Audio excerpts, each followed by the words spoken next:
Lanjut, yang kedua, Albert Bandura. Nah, menurut Albert Bandura, belajar harus memuat prinsip-prinsip. Yang pertama, determinis resiprokal atau konsep terkait secara bolak-balik antara lingkungan dan perilaku. Nah, menurut Bandura, perilaku seseorang bisa dibentuk oleh lingkungan. Senada dengan hal ini, lingkungan juga bisa dibentuk oleh perilaku manusia sekitar. Yang kedua, tahap penguatan. Bandura menekankan bahwa penguatan bukan satu-satunya pembentuk tingkah laku seseorang. Nah, seseorang bisa belajar hanya dari melihat dan meniru hal yang dilihat. Yang ketiga, kognisi dan regulasi diri. Nah, menurut Bandura, manusia bisa menjadi pengamat atas perilakunya sendiri. Nah, memberikan penguatan dan hukum atas kesalahannya sendiri. Nah, tidak hanya itu, beliau juga menganggap bahwa manusia bisa mengatur lingkungan, membentuk dukungan kognitif, dan bertanggung jawab atas perilaku sendiri. Next.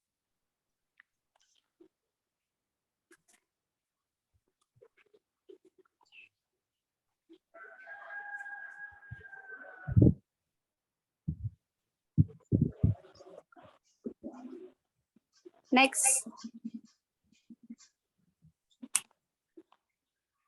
Oke, yang ketiga, konsep.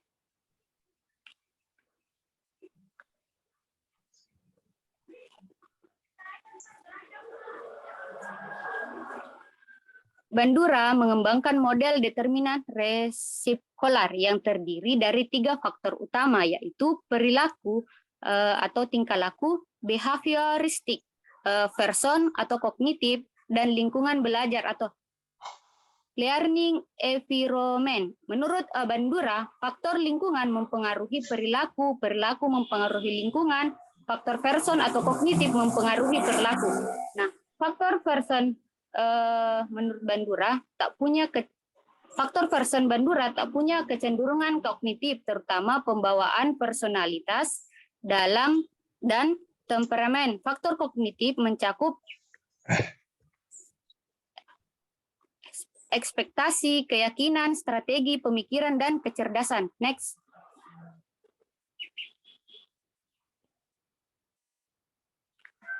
Empat komponen dalam proses belajar meniru atau modeling. Memulai pengamatan menurut Bandura. Yang pertama, atensi atau perhatian. Nah, sebelum melakukan peniruan terlebih dahulu, orang menaruh perhatian terhadap model yang akan ditiru. Nah, keinginan untuk meniru model karena model tersebut memperlihatkan atau mempunyai sifat dan kualitas yang hebat, yang berhasil agun dan berkuasa dan sifat-sifat lainnya. Yang kedua, retensi atau mengingat. Sebelum memperhatikan dan mengamati suatu model, maka pada saat lain anak memperhatikan tingkah laku yang sama dengan model tersebut. Nah, anak melakukan proses retensi atau mengingat dengan menyimpulkan memori mengenai model yang dia lihat dalam bentuk simbol-simbol. Yang ketiga, memproduksi gerak motorik. Supaya bisa memproduksi tingkah laku secara tepat, seseorang harus sudah bisa memperlihatkan kemampuan motorik. Kemampuan motorik ini juga meliputi kekuatan fisik. Misalnya seorang anak mengamati ayahnya mencangkul di ladang. Nah, agar anak itu dapat meniru apa yang dilakukan ayahnya, anak itu harus sudah cukup kuat untuk mengangkat cangkul dan melakukan gerak terarah seperti ayahnya. Yang ketiga, ulangan atau penguatan dan motivasi. Nah, setelah seseorang melakukan pengamatan terhadap satu model, ia akan mengingatnya, diperlihatkan atau tidak hasil pengamatan dalam tingkah laku yang nyata. Nah, bergantung pada kemauan atau motivasi yang ada. Nah, apabila motivasi kuat untuk memperlihatkannya, misalnya karena ada hadiah atau keuntungan, maka ia akan melakukan hal itu. Sebegitu juga sebaliknya. Oke, saya kembalikan ke moderator.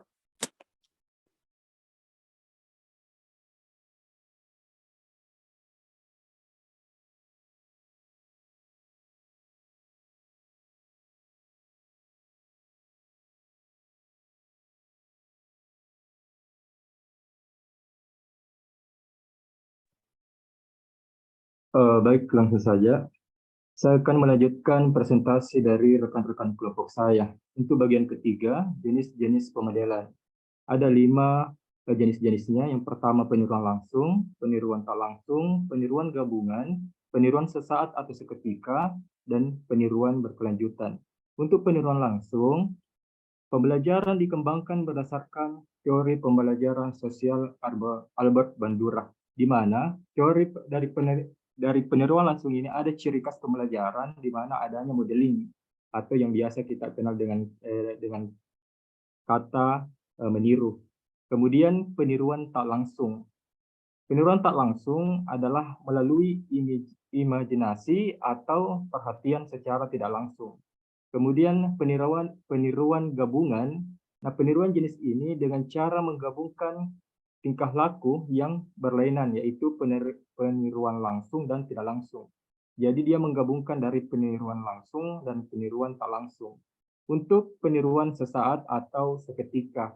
Nah, tingkah laku yang ditiru hanya sesuai untuk situasi tertentu saja. Kemudian untuk yang kelima, peniruan berkelanjutan.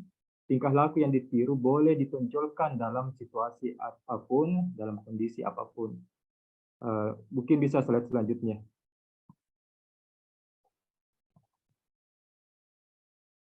Baik untuk kelebihan dan kelemahan dari teori belajar sosial, terlepas dari apa yang ditampilkan di slide, saya akan menyebutkan beberapa poin-poin kelebihan yang terutama.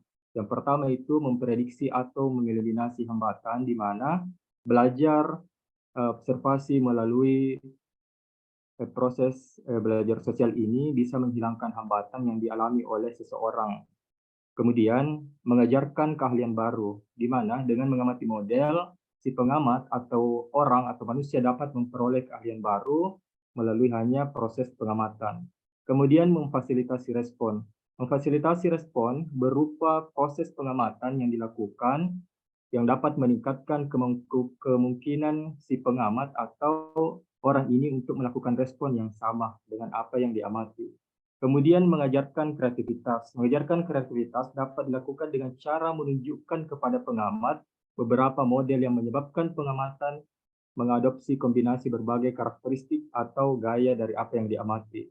Kemudian mengajarkan kaidah dan aturan umum.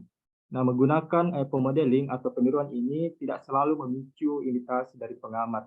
Nah, pengamat bisa mempelajari apa kaidah atau prinsip yang dicontohkan dalam berbagai pengalaman pengamatan atau peniruan. Kemudian menekankan pentingnya penelitian empiris. Ya, di dalam pembelajaran, terutama pada perkembangan anak-anak, penelitian tidak hanya berfokus pada proses yang menjelaskan perkembangan anak-anak. Itu pun dilihat dari faktor sosial dan juga kognitif yang dimiliki oleh anak tersebut. Kemudian kelebihan teori belajar yang bisa dilihat di slide untuk teori belajar sosial menurut Albert Bandura. Nah, teori belajar Albert Bandura lebih lengkapnya ini menekankan bahwa lingkungan dan perilaku seseorang dihubungkan melalui sistem kognitifnya, jadi melalui pengetahuannya.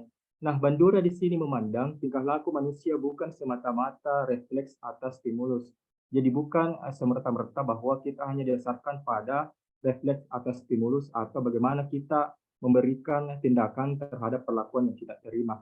Nah, melainkan juga jadi perlu digarisbawahi bahwa kelebihannya itu kita juga bisa bereaksi akibat adanya interaksi antara lingkungan dengan kognitif manusia itu sendiri.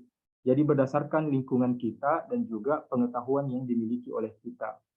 Kemudian untuk bagian kelemahannya, sebagai pengantar, nah teori belajar sosial oleh Bandura ini sesuai jika diklasifikasikan dalam teori behavioristik atau yang sudah kita pelajari sebelumnya terkait tingkah laku dari orang. Nah, ini kenapa dikatakan dapat diklasifikasikan atau sesuai karena pemodelan Albert Bandura adalah mengenai peniruan tingkah laku dan ada kalanya cara peniruan tersebut memperlakukan pengulangan dalam mendalami sesuatu yang ditiru. Nah, dari penjelasan tadi kita memahami bahwa itu adalah hal yang positif. Namun kenapa kita tempatkan pada bagian kelemahan? Karena ketika orang belajar atau membentuk tingkah lakunya dengan hanya melalui peniruan atau modeling dari yang kita bahas sebelumnya, Nah, secara biasanya orang-orang itu secara general atau umum dia akan mengadaptasi, dia akan meniru, melakukan peniruan, melakukan modeling tingkah laku secara umum, tidak hanya sebatas pada hal-hal positif yang dia tiru, melainkan juga ada hal-hal negatif yang ditiru dan hal-hal negatif itu ternyata tidak bisa diterima oleh masyarakat atau tidak sesuai dengan norma yang ada di masyarakat. Slide selanjutnya.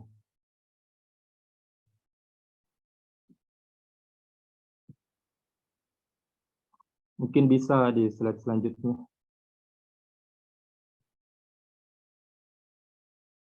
Oke, untuk contoh pengaplikasian teori belajar Bandura.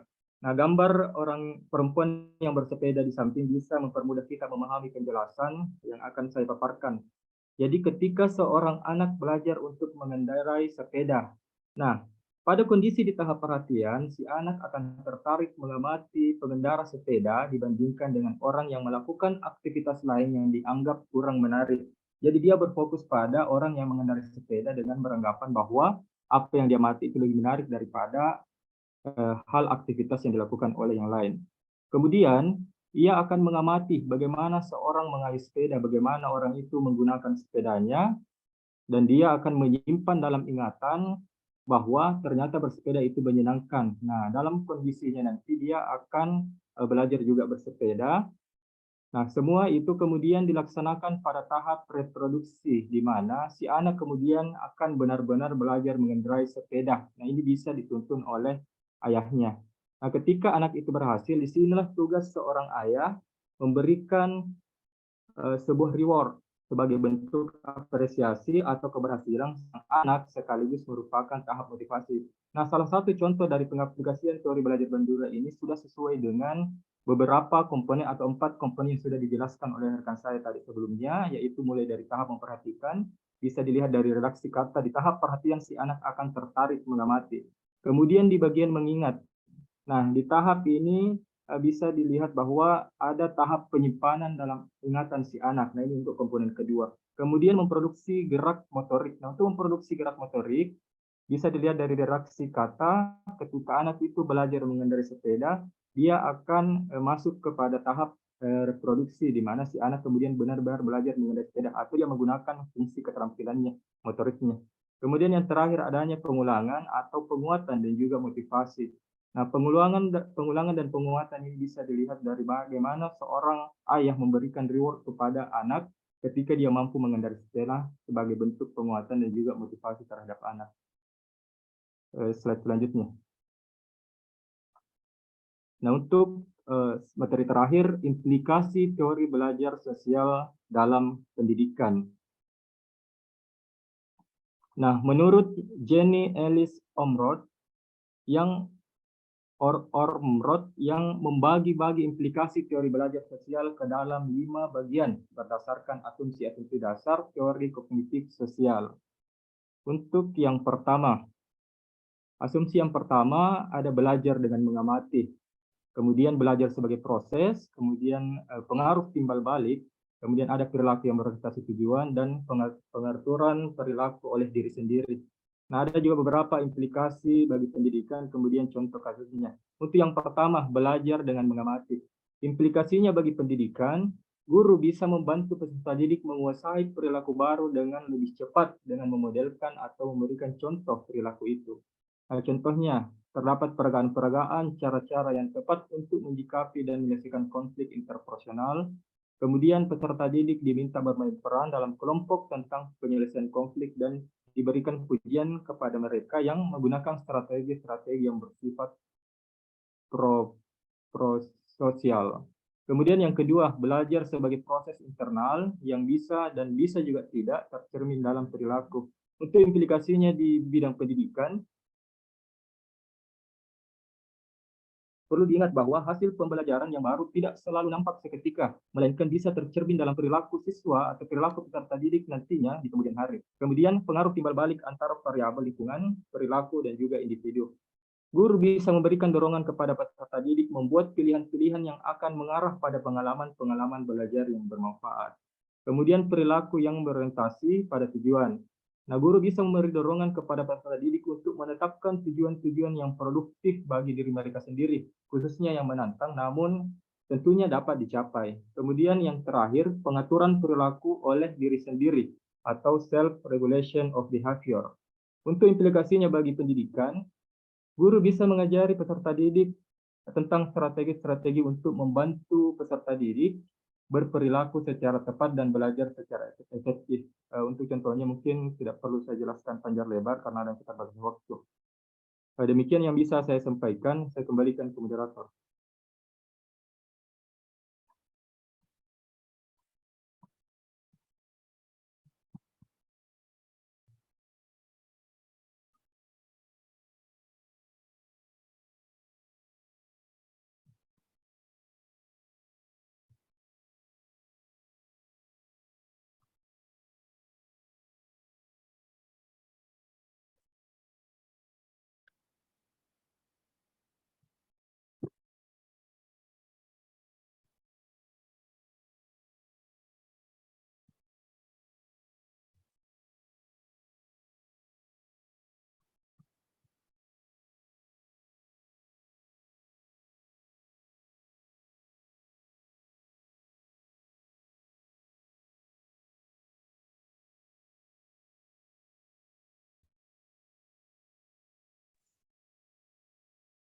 Siapa moderatornya, Kak?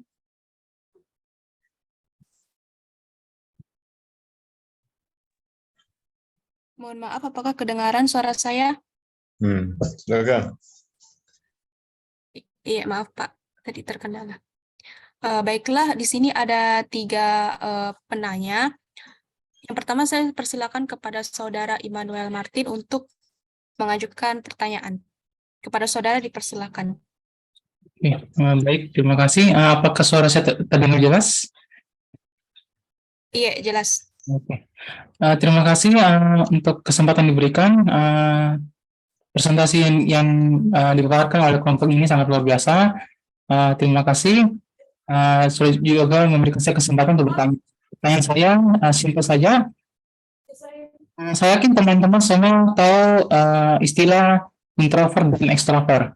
Nah, pertanyaan saya itu bagaimana pandangan teori belajar sosial melihat sifat introvert dan extrovert? Saya terima kasih. Baiklah, terima kasih atas pertanyaan dari Saudara William. Kemudian selanjutnya saya persilahkan kepada Saudari Nur Syahidna untuk mengajukan pertanyaannya. Ya, baiklah. Terima kasih atas kesempatan yang diberikan moderator. Ya, jadi saya ingin bertanya terkait misalkan ada seorang anak dia pindah wilayah atau pindah tempat tinggal dari misalkan dia awalnya itu tinggal di daerah Jawa, kemudian dia pindahan seperti itu. Siswa pindahan dia pindah ke Provinsi Sulawesi Selatan. Seperti itu. Nah, seperti yang kita ketahui bahwa bahasa yang ada Jawa dan bahasa yang ada di Provinsi Sulawesi Selatan itu berbeda. Nah, anak ini dia jika telah berpindah di sekolah salah satu sekolah Sulawesi Selatan misalnya, dia berpindah, anak tersebut tidak bisa menyesuaikan dirinya dengan lingkungannya karena dia merasa bahwa selama apapun dia belajar tentang bahasa dari daerah situ, dia tidak bisa menyesuaikan diri. Nah, kemudian hal ini membuatnya menjadi antisosial terhadap bahasanya. Nah, kemudian mempengaruhi bagaimana dari nilai hasil belajarnya. Nah, yang ingin saya tanyakan, kira-kira bagaimana teori pembelajaran sosial mengenai permasalahan seperti ini, kira-kira bagaimana teori ini bisa memberikan solusi terhadap permasalahan tersebut. Demikian, saya kembalikan kepada moderator. Terima kasih. Baiklah, terima kasih atas pertanyaannya. Selanjutnya pertanyaan yang ketiga yaitu kepada Kak Siti Maryam Ulfa, dipersilakan. Ya, baik, terima kasih. Saya ingin bertanya terkait tentang misalnya ada di dalam lingkungan sekolah itu ada anak yang mengalami gangguan psikososial. Mungkin ini lebih ke psikologi, cuman saya ingin menanyakan terkait bagaimana sebenarnya ketika ada anak yang mengalami psikososial tersebut di dalam sekolah, apa yang harus dilakukan oleh guru atau pemodelan atau contoh yang akan diberikan oleh guru supaya bisa mengatasi anak yang mengalami gangguan psikososial seperti ini. Kan kita ketahui bahwa anak yang mengalami psikososial itu memiliki ciri-ciri yang kayak lebih pemarah, agresif, mudah tersinggung, atau susah berkonsentrasi, seperti itu. Mungkin itu saja pertanyaan dari saya kembalikan ke moderator. Baiklah, itulah tadi pertanyaan ketiga dari Kak Siti Mariam Ulfa. Untuk sesi ini saya hanya membuka 3 pertanyaan. Mungkin teman-teman sekalian nanti bisa memberikan tanggapan atau diskusi lebih lanjut untuk lebih mengefisienkan waktu. Nah, di sini untuk selanjutnya, di sini tadi ada 3 pertanyaan ya. Yang pertama itu ada pertanyaan dari saudara William, itu menanyakan bagaimana sebenarnya mengenai pandangan teori dari perspektif ya, teori-teori belajar sosial ini mengenai kasus di masyarakat atau bahkan di anak-anak lingkungan pada saat ini yang mereka itu ada yang mengklarifikasikan atau membagi-bagi gitu antara anak-anak yang mereka itu tergolong introvert dan extrovert. Nah, bagaimana tentang masalah hal ini? Nah, barangkali dari sini ada rekan-rekan kelompok saya yang ingin menjawab terlebih dahulu. Saya persilahkan.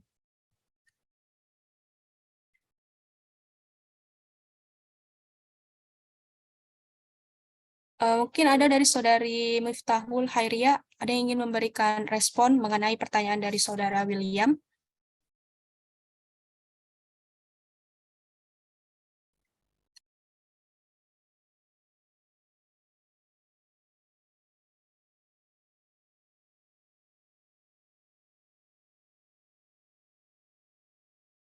Oke, sambil menunggu dari respon dari rekan saya ingin sedikit memberikan apa yang saya pahami ya berdasarkan teori-teori belajar sosial ini. Jadi sebenarnya pada anak itu memang kita tidak bisa menafikan bahwa ada anak yang mereka cenderung introvert. Introvert itu artinya mereka itu kan sifatnya kalau di masyarakat itu bilangnya tertutup begitu ya, tertutup.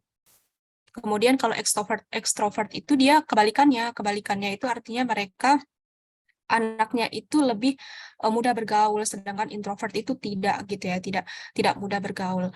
Nah, sebenarnya anak-anak melihat seperti ini ya, perbedaannya itu apakah mereka bisa gitu berinteraksi ya sosial gitu. Apakah anak introvert itu, kalau anak extrovert itu kan mereka sudah pasti bisa ya untuk bergaul dengan lingkungan yang baru karena mereka itu cara yang pernah saya baca juga, pernah saya dapatkan adalah mereka itu terletak kepada bagaimana cara nge-charger atau artinya bagaimana caranya mereka mengumpulkan energi gitu. Kalau anak introvert itu anak-anak atau siswa-siswa yang mereka merasa dirinya melabeli sebagai anak yang introvert, mereka itu cara untuk bagaimana mengembalikan energinya kembali adalah dengan cara misalnya diberi waktu, ruang khusus gitu. Misalnya mereka mau sendiri gitu, tidak suka keramaian. Nah, mereka berarti butuh waktu untuk mengisi dayanya mereka gitu. Sedangkan kalau extrovert itu kebalikannya, justru mereka itu akan terisi energinya ketika mereka berinteraksi dengan orang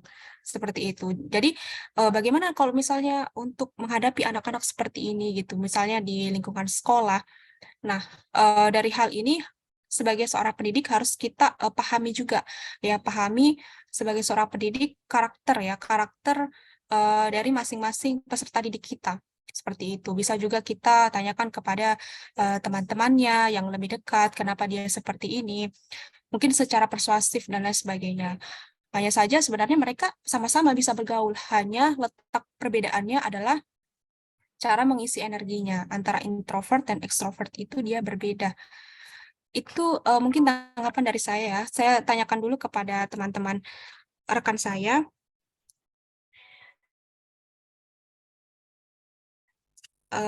Saya persilakan kepada Saudara Kak Dedi Kurniawan, barangkali ada yang ingin diberikan responnya kepada pertanyaan pertama. Oke, baik. Terima kasih.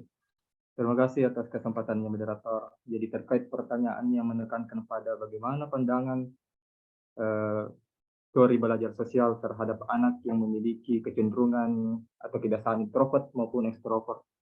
Jadi karena adanya keterbatasan informasi yang kami peroleh dan sedikit saya menyambung, semoga bisa terkoneksi dengan baik dengan apa yang dipertanyakan tadi. Jadi untuk introvert itu kan bisa kita pahami bahwa anak itu lebih senang belajar sendiri. Kemudian dia memiliki pikiran yang aktif. Kemudian yang ketiga, anak ini suka lingkungan belajar yang sepi. Itu ciri khas dari anak yang introvert. Kemudian anak ekstrovert. Anak ekstrovert memiliki gaya belajar sosial. Kemudian dia ekspresif secara fisik maupun mental. Jadi dia lebih aktif. Kemudian fleksibel, artinya dia menyesuaikan diri dengan kondisi. Nah, terkait dengan apa yang sudah dipaparkan sebelumnya oleh rekan-rekan dari kelompok kami maupun saya sendiri, jadi terkait dengan teori belajar sosial ini memang ditekankan kepada tidak hanya sebatas atau bisa ditekankan pada semua anak yang memiliki karakter-karakter baik itu introvert maupun ekstrovert itu sendiri. Nah, tapi ketika kita berbicara terkait dari modeling atau meniru, nah berdasarkan dari banyaknya tadi disinggung kata modeling dan meniru dari pembahasan, jadi semua anak baik itu introvert maupun ekstrovert tentunya bisa melakukan peniruan. Tapi peniruannya itu dari dengan cara yang berbeda karena dia memiliki ciri khas atau gayanya sendiri, dia memiliki kebiasaan sendiri, bahwa untuk anak yang lebih senang belajar sendiri, dia bisa saja meniru, baik itu menggunakan dari bagaimana dia memperhatikan, bagaimana dia mengingat apa yang dia lihat, kemudian bagaimana dia melakukan gerak motorik dan melakukan pengulangan, penguatan, atau dia mendapatkan motivasi dari sedikitnya teman yang ada di lingkungannya. Jadi itu untuk yang introvertnya. Kemudian mungkin dia memiliki pikiran yang aktif. Jadi belum tentu anak yang introvert itu dia cenderung tidak banyak berpikir. Nah, ciri khas dari introvert itu dia memiliki pikiran yang aktif. Jadi tentunya anak-anak yang memiliki pikiran aktif itu juga bisa lebih mudah meniru. Cuman dalam peniruannya itu dia tidak menampilkan ke banyak orang. Dia mengkonsumsi sendiri apa yang dia tiru. Kemudian dia karena dia suka lingkungan belajar yang sepi, dia mungkin meniru secara diam-diam orang atau dia meniru mengingat kemudian ketika dalam kondisi yang sepi dia baru mempraktekkan apa yang dia tiru sebelumnya. Kemudian yang lebih mudahnya untuk ekstrovert. Karena ekstrovert ini memiliki ciri bahwa dia memiliki gaya belajar sosial. Jadi anak-anak yang memiliki ciri khas yang ekstrovert ini dia akan menampilkan apa yang dia tiru di depan umum kebanyakan atau di lingkungan-lingkungan yang ramai orang. Bisa dilihat pada kondisi-kondisi tertentu ketika kita melihat orang yang menari, kita kemudian ikut menari juga di saat orang-orang atau kondisi lingkungan kita itu sedang ramai. Kemudian anak ekstrovert itu memiliki ciri ekspresif secara fisik maupun mental. Nah, secara fisik maupun mental ini bisa dilihat dari geraknya. Gerak itu berarti dia bisa dilihat dari fisiknya, kemudian mental itu cara berpikirnya. Dikatakan bahwa dia ekspresif secara mental karena dia tidak malu terhadap kondisi atau di mana dia mengaktualisasikan dirinya, di mana dia mengekspresikan dirinya di depan umum. Ketika dia melakukan peniruan, ketika kita meninjau dari teori belajar sosial Albert Bandura. Kemudian fleksibel.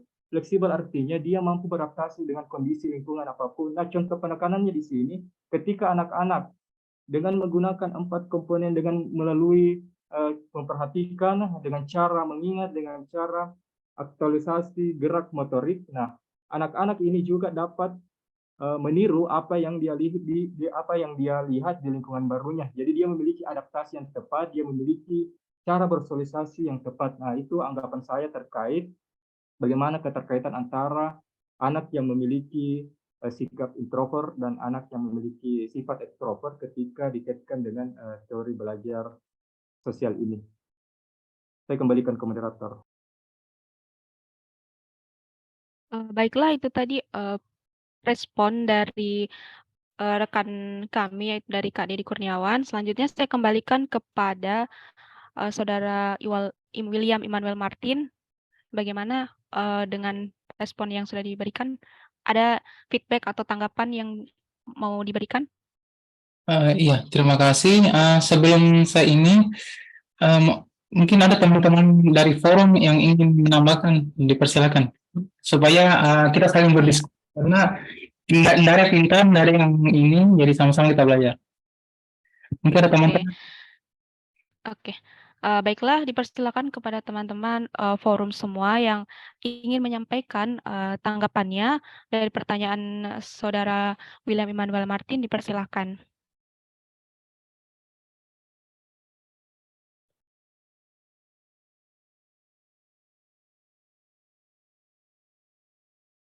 Kepada dari Siti Mariam Ulfa, dipersilakan. Baik, terima kasih. Saya sedikit tambahan untuk bagaimana siswa ketika ada seseorang yang introvert dan ekstrovert. Perlu kita ketahui bahwa introvert dan ekstrovert ini adalah sebenarnya kepribadian, bukan sifat ya, karena kepribadian itu susah langsung kita ubah. Nah, bagaimana caranya? Yang pertama itu kita beri waktu mereka untuk beradaptasi, karena kan teori belajar sosial ini adalah teori belajar yang harus siswa itu berinteraksi secara langsung ya, supaya bisa kita lihat perubahan tingkah lakunya. Nah, cara guru, saya lebih bicara ke siswa, cara guru mengatasi hal-hal seperti ini, kita bisa memberikan waktu siswa itu untuk beradaptasi terhadap lingkungan. Kita bisa berikan waktu sedikit lama siswa yang introvert tersebut untuk mengenali lebih jauh lingkungan yang tempat dia belajar. Kemudian kita bisa memberikan kesempatan siswa yang introvert ini untuk memilih, karena siswa introvert ini adalah siswa yang misalnya seseorang yang tidak cepat berbaur terhadap guru dan teman-temannya. Oleh karena itu, secara perlahan-perlahan guru bisa memberikan waktu lebih lama lagi. Kemudian ada lagi cara, itu kita bisa menunjuk siswa introvert tersebut, misalnya ada diskusi kelas, dia melakukan presentasi dalam kelas. Siswa introvert ini memang dia sedikit pendiam, tapi bukan berarti dia tidak ingin tampil seperti itu. Mungkin lama-kelamaan dia akan terbiasa dengan lingkungan di sekitar. Oleh karena itu kita bisa menunggu lebih lama lagi daripada siswa ekstrovert. Seperti itu mungkin.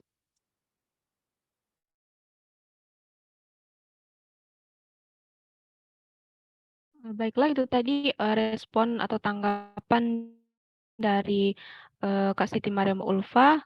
Selanjutnya saya kembalikan kepada Saudara William, atau dari rekan-rekan yang lainnya ada yang ingin memberikan tanggapan, dipersilakan.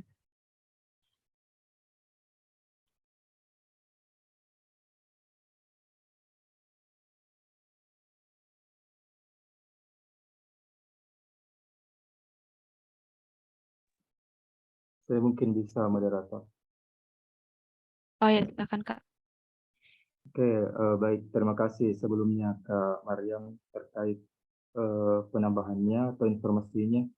Jadi perlu kita pahami bersama bahwa karakter dan kepribadian itu adalah dua hal yang berbeda, di mana karakter itu bisa diubah, sedangkan kepribadian itu tidak bisa diubah. Nah, solusi bagus dari Bu Mariam tadi bahwa untuk anak-anak yang memiliki kepribadian yang introvert tidak bisa melakukan pendekatan namun membutuhkan waktu yang lama. Jadi seorang guru itu bisa secara personal melakukan perlakuan, memberikan stimulus kepada seorang anak agar bisa bertahap mengikuti atau meminimalisir kesenjangan sosial yang ada di antara teman-temannya yang extrovert. Saya rasa saya cuma memberikan pembenaran terhadap apa yang diungkapkan tadi oleh Kak Mariam. Saya kembalikan moderator.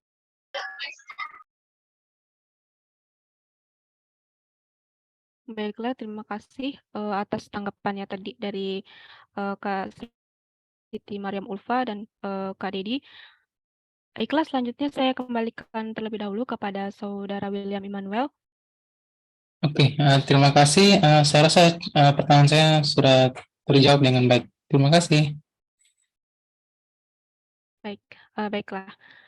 Oke, selanjutnya kita melangkah ke pertanyaan selanjutnya, yaitu pertanyaan yang kedua, yaitu dari Saudari Nur Syahidna. Nur Syahidna itu tadi menanyakan tentang bagaimana ketika diberikan suatu kasus, ya, ketika ada anak yang pindah sekolah gitu. Pindah sekolah otomatis dia juga harus otomatis harus beradaptasi dengan lingkungan barunya. Dan apakah itu nanti juga tidak berefek gitu dengan nilai sekolahnya. Nah, jadi bagaimana sih menurut dia bertanya kepada kelompok 6 ini, 6A, bagaimana dengan perspektif ya teori-teori belajar sosial melihat kasus yang diberikan tersebut.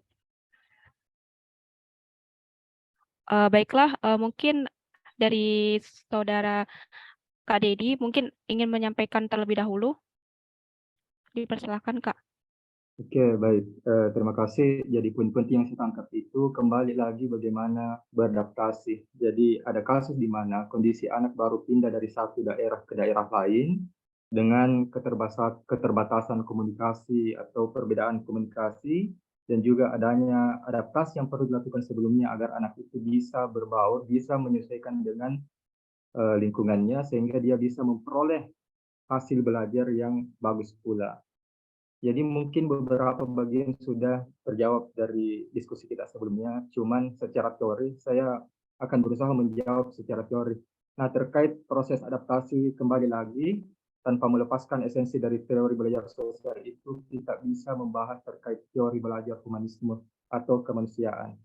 Nah, teori belajar humanisme ini terkait bagaimana motivasi itu erat kaitannya dengan prinsip bahwa perilaku yang memperoleh penguatan reinforcement di masa lalu lebih memiliki kemungkinan diulang dibandingkan dengan perilaku yang tidak memperoleh penguatan atau perilaku yang terkena hukum atau punishment.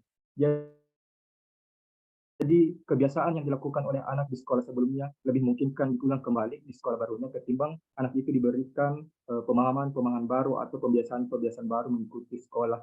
Cuma ketika kita melogikakan dengan adanya interaksi secara terus-menerus sepanjang waktu secara berkala, tentunya anak-anak itu akan bisa menyesuaikan dengan kondisi lingkungannya. Meskipun kita tidak bisa membutuhkan waktu yang singkat, kita bisa anak itu bisa beradaptasi, tapi membutuhkan waktu yang cukup lama.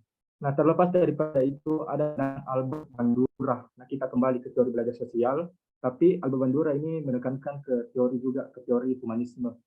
Nah, menurut Bandura, dalam teori belajar humanisme itu ia menekankan pada komponen kognitif dari pikiran, pemahaman, dan evaluasi. Jadi menyinggung juga dari pertanyaan dari Ibu Nur Syahidna bagaimana dengan anak yang kesulitan beradaptasi sehingga hasil belajar ini juga terganggu. Nah, ini kembali lagi bagaimana kemampuan kognitifnya anak. Jadi teori belajar Bandura ini mengatakan juga bahwa teori belajar sosial itu bisa menjembatani antara pihak dan kognitivistik. Jadi teori belajar sosial ini bisa menjawab pertanyaan dari Ibu Nur Syahidna bagaimana anak-anak itu beradaptasi dengan cara mengaitkan antara teori behavioristik atau tingkah lakunya anak-anak dan juga bagaimana pengetahuan atau kemampuan kognitif yang dimiliki oleh anak itu. Baik meliputi bagaimana anak itu memperhatikan, bagaimana dia mengingat, dan bagaimana dia memotivasi dirinya atau diberikan motivasi oleh orang lain. Nah, dari teori social learning atau teori belajar sosial ini, kita dapat memperoleh informasi bahwa terdapat 3 konsep yang mendasar. Yang pertama itu manusia bisa belajar lewat observasi. Jadi ketika kita mengkondisikan manusia ini sebagai peserta didik, jadi peserta didik itu bisa belajar lewat observasi. Nah, ketika dia dalam kondisi baru masuk ke sekolah, dia bisa melakukan pengamatan terlebih dahulu atau dengan kata lain mengobservasi kondisi lingkungan sekolah, bagaimana karakter yang ada di sekolah, bagaimana budaya, bagaimana pembiasaan yang dilakukan sekolah, baru dia masuk, baru dia secara perlahan kemudian bisa mengikuti alur atau bisa mengikuti yang ada di sekolah. Kemudian poin kedua, kondisi mental berperan penting dalam proses pembelajaran. Nah, terkait juga bagaimana mental yang dimiliki oleh peserta didik, terutama untuk peserta didik, kalau semisal peserta didiknya itu ekstrovert, tentunya mentalnya juga akan mendukung agar bisa beradaptasi dengan cepat. Nah, beradaptasi dengan cepat ini bukan hanya sebatas bagaimana dia bisa mengenal teman-temannya, tapi dia juga bisa sukses dalam hasil belajarnya, atau dia bisa menyelesaikan baik proses pembelajarannya. Kemudian poin ketiga, Belajar sesuatu tidak menjamin perubahan perilaku. Nah, perlu kita pahami bahwa belum tentu kita belajar dari belajar itu akan terjamin atau akan serta-merta adanya perubahan perilaku atau ada konsep dari behavioristik di sini. Jadi peserta didik itu atau anak yang pindah tadi itu tidak akan terjamin perubahan perilakunya meskipun dia melakukan proses belajar. Jadi kita tidak memaksakan sesuatu yang tidak bisa kita ubah seperti kepribadian. Beda dengan kalau karakter yang dimiliki oleh peserta didik. Nah, melalui perubahan itu bisa kembali saya berikan poin-poinnya melalui perhatian, retensi atau mengingat, reproduksi gerak motorik, kemudian adanya motivasi terhadap anak. Kemudian karena tadi adalah pandangan dari Alba Bandura, kemudian bagaimana ketika Lev Vygotsky memandang dengan teori humanisme terhadap kondisi anak yang memerlukan adaptasi. Nah, menurut Vygotsky, perkembangan budaya atau culture development seorang itu muncul dua kali. Pertama, pada tingkat sosial, yaitu interaksi antara seseorang dengan orang lain, dan kedua, pada tingkat individual yang terjadi di dalam diri seseorang. Jadi ada dua penekanan di sini, di mana ada interaksi yang ada di luar diri seorang peserta didik, kemudian yang kedua, adanya kondisi di mana itu bisa ditinjau di dalam diri peserta didik. Kemudian kita bisa juga mengetahui bahwa ternyata perkembangan budaya itu bisa muncul dua kali. Nah, semisal dalam kondisi itu anak pindah dari sekolah lamanya, pindah ke sekolah yang baru, tapi dia sudah lama tinggal di sekolah lamanya, kemudian dia tinggal di sekolah yang baru. Nah, budaya yang sebelumnya ada bisa apalagi namanya jadi yang baru yang ada di lingkungannya sekarang. Itu menurut Vygotsky, berdasarkan bahwa ternyata perkembangan budaya atau seseorang itu bisa muncul dua kali. Kemudian Vygotsky juga memberikan gagasan bahwa potensi perkembangan kognitif dan pembelajaran seseorang itu bergantung dari transisi lintasannya atau zone of potential development. Nah, zona pemahaman atau perkembangan kognitif ini yang dekat. Setelah itu, kemudian bagaimana peserta didik, bagaimana anak itu ke tingkat pemahaman selanjutnya pada pembelajarannya. Mungkin hanya itu saja karena adanya keterbatasan pengetahuan yang saya miliki, saya kembalikan ke moderator.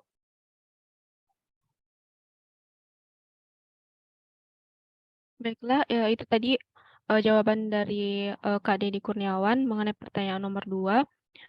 Nah, sebelum saya kembalikan ke saudari penanya, saya persilakan kepada rekan-rekan sekalian, rekan kelompok saya, mungkin pertama dari saudari Miftahul, barangkali ada yang ingin ditambahkan, dipersilakan.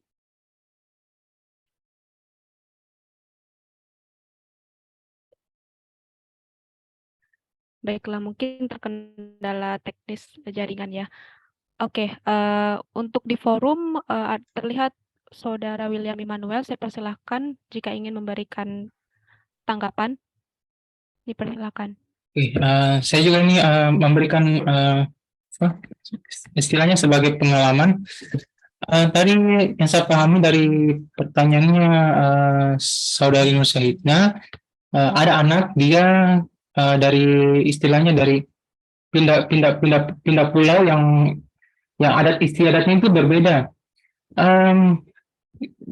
Istilahnya itu kalau saya bilang itu kalau keluar dari zona nyaman, karena yang tadinya besarnya di daerahnya daerah A, dipindah ke Silakan. Nah, ini yang tidak usah jauh-jauh dari diri saya sendiri saja. Saya ini dan Nur Syahidna boleh dikata dari sama-sama provinsi Sulawesi Tenggara, kami pindah istilahnya merantau gitu ke Sulawesi Selatan untuk menuntut ilmu. Kan otomatis bahasa adat istiadat juga sangat berbeda. Itu contohnya. Saya dengar misalnya balasi, apalagi klasiki. Terus ada juga orang bilang ada jaki, bahasa apa ada jaki, ada jaki nama orang gitu.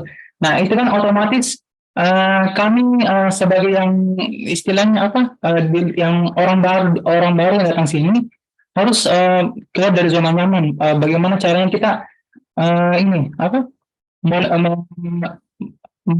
adaptasi terhadap diri sendiri, terutama dengan bahasa. Mungkin kalau bahasa mungkin kita misalnya kalau apa, ada bahasa tertentu yang kita belum pahami, mungkin kita bisa bertanya ke apa, pembicara itu apa artinya.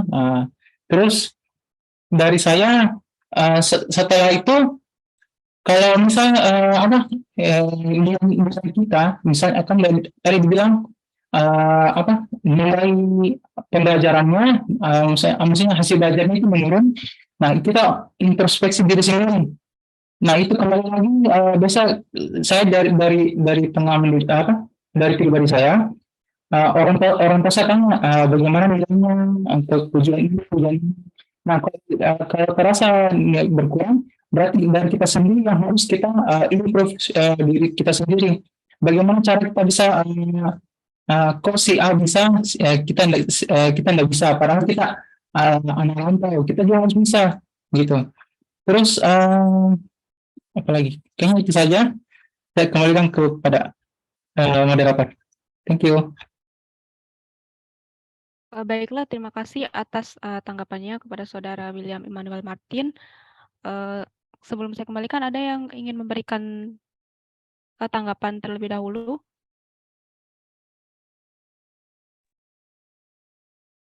Oke. Baiklah, saya langsung kembalikan kepada Saudari penanya bagaimana bagaimana respon dari Saudari Nur Syahidnya? Ya, baik. Terima kasih atas jawaban yang luar biasa dari teman-teman. Saya kira sudah jelas jawabannya. Terima kasih materi dan teman-teman.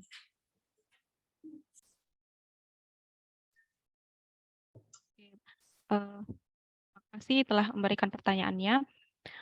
Oke, selanjutnya kita melangkah ke pertanyaan ketiga dari Kak Siti Mariam Ulfa. Kakak itu bertanya tentang psikososial. Psikososial itu mengenai bagaimana karakter yang ada anak atau peserta didik yang mereka itu ada sifat yang agresif, ada juga yang pemarah, berbeda-beda. Nah, bagaimana teori ini, perspektif teori sosial ini memandang jika kita mendapati kasus seperti itu? Baiklah, saya akan persilahkan kepada rekan-rekan kelompok saya. Jika ada yang ingin memberikan tanggapan kepada Saudari Miftahul Hairiyah, dipersilahkan.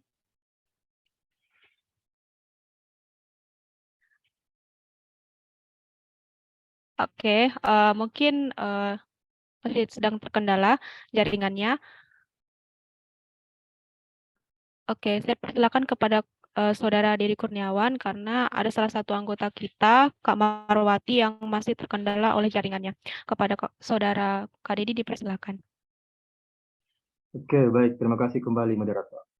Terkait pertanyaan yang berfokus pada psikososial, di mana ada anak yang cenderung aktif dan tidak aktif. Jadi sedikit saya berikan dulu informasi bagaimana tahapan perkembangan psikososial itu.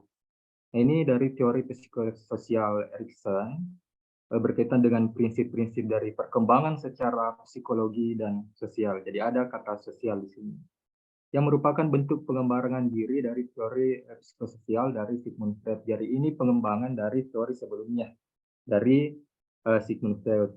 Untuk yang pertama itu ada trust and mistrust. Jadi percaya dan tidak percaya. Itu di fase umur 0 sampai 18 bulan, di mana anak memiliki ketergantungannya. Hal pertama yang dipelajari seorang anak atau bayi di sini adalah lingkungannya, adalah rasa percaya pada orang sekitarnya, terutama pada ibu atau pengasuh. Jadi orang-orang yang berada di lingkungan pertamanya.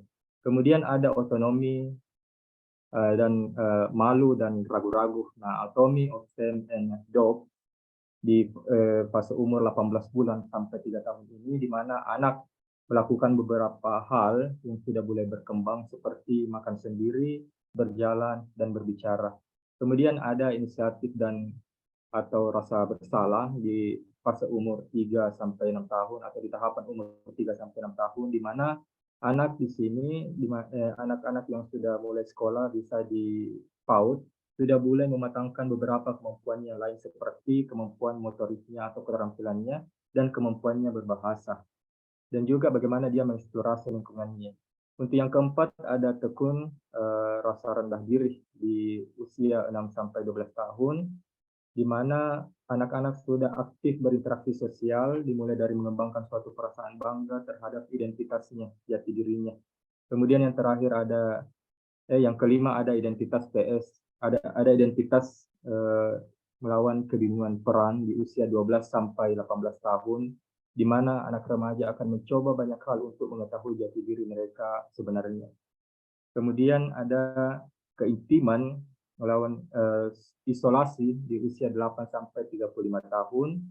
Kemudian ada bangkit dengan stagnan di usia 35 sampai 64 tahun. Tanpa menjelaskan lebih panjang, karena kita berfokus bagaimana kita mengobservasi kondisi anak yang memiliki kecenderungan aktif maupun tidak aktif, berarti dia berada di kondisi 6 sampai 12 tahun dan juga 12 sampai 8 tahun. Jadi di usia sekolah dasar sampai dia selesai di sekolah menengah atas. Jadi ada dua penekanan pada tekun rasa rendah diri dan juga identitas dan kebingungan peran. Jadi ketika kita mengaitkan terkait teori sosial ini, jadi anak-anak yang sudah terlibat aktif dalam interaksi sosial akan mulai mengembangkan suatu perasaan bangga terhadap identitasnya. Kemampuan akademik anak yang sudah memasuki usia sekolah akan mulai berkembang dan juga kemampuan sosial untuk berinteraksi di luar keluarga. Jadi ada peningkatan sosial ketika anak-anak sudah berada di fase ini. Nah, untuk anak-anak yang ini tetap kita berada di koridor psikososial. Semoga apa yang saya sampaikan ini sedikit atau bisa menjawab pertanyaan terkait bagaimana kecenderungan anak-anak yang aktif maupun tidak aktif di dalam kondisi sosialnya. Nah, untuk anak-anak yang aktif ataupun tidak aktif tentunya mendapat dukungan dari orang tua dan juga gurunya. Nah, akibat dari dukungan ini atau impact dampak dari dukungan dari orang tua maupun guru ini akan membangun perasaan yang kompeten kepada anak, membangun kepercayaan dirinya dan pencapaian sebelum akan memotivasi anak untuk mencapai pengalaman baru. Nah, sebaliknya, adanya kegagalan untuk memperoleh prestasi penting dan kurangnya dukungan dari orang tua dapat membuat anak menjadi rendah diri, merasa tidak kompeten dan tidak produktif. Jadi hal-hal ini bisa mempengaruhi keaktifan dan tidak aktifnya anak atau kecenderungan anak beraktivitas atau tidak di dalam kesehariannya. Jadi faktor yang penting itu adalah bagaimana guru di sekolah dan bagaimana orang tua di rumah, beserta bagaimana lingkungannya mempengaruhi anak tersebut. Kemudian ketika kita melangkah di fase SMP sampai SMA, pada tahap ini seorang remaja, kita katakan saja remaja ini mencoba banyak hal untuk mengetahui jati diri mereka yang sebenarnya. Dan biasanya anak akan mencari teman yang memiliki kesamaan dengan dirinya untuk melewati hal tersebut. Dalam kondisi keseharian kita erat melihat bahwa ternyata kenakalan remaja itu terjadi di usia-usia di SMP sampai dengan SMA. Dan memang sesuai dengan teori tahapan psikososial, anak-anak di usia 12 sampai 18 tahun itu memang memiliki rasa ingin tahu yang tinggi. Jadi kecenderungan untuk melakukan hal-hal yang tidak sesuai dengan norma yang ada di suatu daerah atau norma adat itu pasti pasti seyogyanya sering kita peroleh. Nah, ketika anak ini menjalani berbagai peran baru, baik itu yang positif, akibat adanya dukungan oleh orang tua, maka identitas yang positif yang akan tercapai. Nah, ketika anak-anak di sini mendapatkan dukungan positif, anak-anak juga akan menjadi pribadi yang positif, pribadi yang menguntungkan untuk lingkungannya tersendiri, tidak merugikan. Kemudian sebaliknya, jika anak kurang mendapatkan bimbingan atau bahkan sama sekali tidak mendapatkan bimbingan atau dia mendapat penolakan dari orang tua terkait berbagai peranannya, maka anak ini akan mengalami kebingungan identitas serta ketidakyakinan terhadap hasrat serta kepercayaan dirinya. Hal-hal inilah yang menyebabkan adanya anak-anak yang melakukan penyimpangan sosial, dia melakukan hal-hal negatif di lingkungan kesehariannya. Karena itu kembali lagi bagaimana orang tua atau guru atau bagaimana lingkungan membentuk anak ini.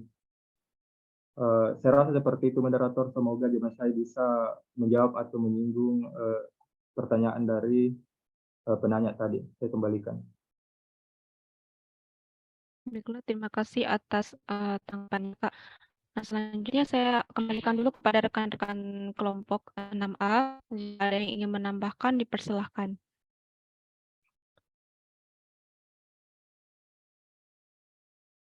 Baiklah, kepada rekan-rekan forum sekalian, jika ada yang ingin menambahkan, dipersilahkan.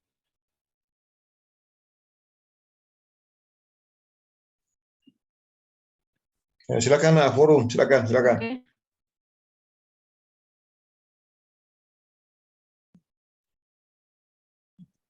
Sedikit Ibu Dwi, mungkin saya ini Oh iya, boleh iya mengerucut Kak, lagi silakan.